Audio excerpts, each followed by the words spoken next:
খুব ভালো যে পারবি এর মতো কোনো কথা নেই, কারণ তোর ওখানে 12ও স্টার্ট হয়ে গেছে, 12-এর চ্যাপ্টার চলছে, তাহলে তোকে তখন দুখানেই পড়তে হচ্ছে, 11ও পড়তে হচ্ছে, 12ও পড়তে হচ্ছে, কতটা কষ্ট বুঝতে পারছিস তো? তাহলে ভাই তুই তখন এইখানে, আর 12 অলরেডি ধর এইসব জায়গায় চলে গেছে। আচ্ছা এবার তো 12-এ গেলি, এবার তো অলরেডি পরীক্ষা নেওয়া স্টার্ট হয়ে গেছে ডিফারেন্ট জায়গায়, তোর পারফরমেন্স ডাউন হচ্ছে, পারছিস না, ঠিক আছে পারছিস না, কেন পারছিস না? তার কারণ ভাই ক্লাস 11-এর এখানে লুকিয়েছিল, পারছিস না, চেষ্টা করছিস, হচ্ছে না, কেন হচ্ছে না?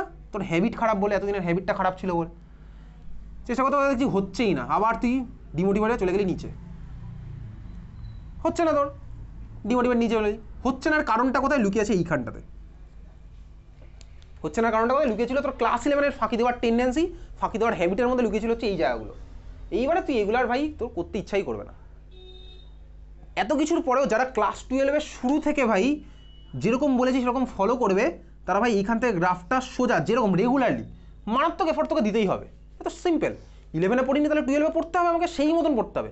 11-এ যদি 5 ঘন্টা পড়তাম ফাঁকি দিতাম, সরি 11-এ যদি আধ ঘন্টা পড়তাম, আধ ঘন্টাও না ভাই 5 মিনিটও হয় না কোনো কারোর দিনে, 11-এ যদি 5 মিনিট পড়তাম তাহলে তোকে ভাই তখন ওটা ক্লাস 12-এ 10 ঘন্টা পড়তে হবে।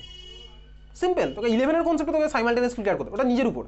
যারা এটা করতে পারবে তারা ভাই সোজা একদম এরকম বেরিয়ে যাবে। আমি নিজের চোখে এখানে প্রচুর, আমার ব্যাচেই দেখেছি প্রচুর যারা ফলো করেছে, আর যারা ফলো করেন তারা ভাই এইসব রিজনেটা বসে থাকবে, এখানেই বসে থাকবে, এখানে বসে থাকবে, সিম্পল।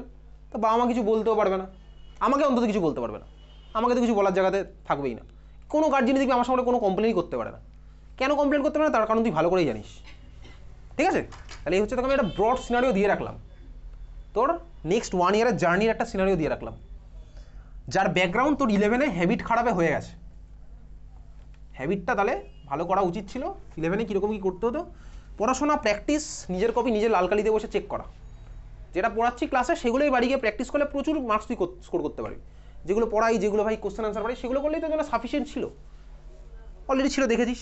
বাড়ি গিয়ে প্র্যাকটিস যখন করবো, নিজে লাল পেন নিয়ে বসে নিজে চেক করবো নিজের কপি।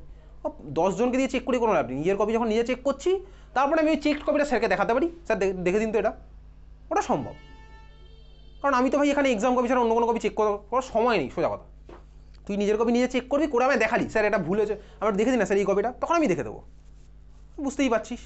তাহলে ভাই নিজের চেক করবি যখন, তখন নিজে বুঝতে পারবি নিজের ভুলটা এরকম।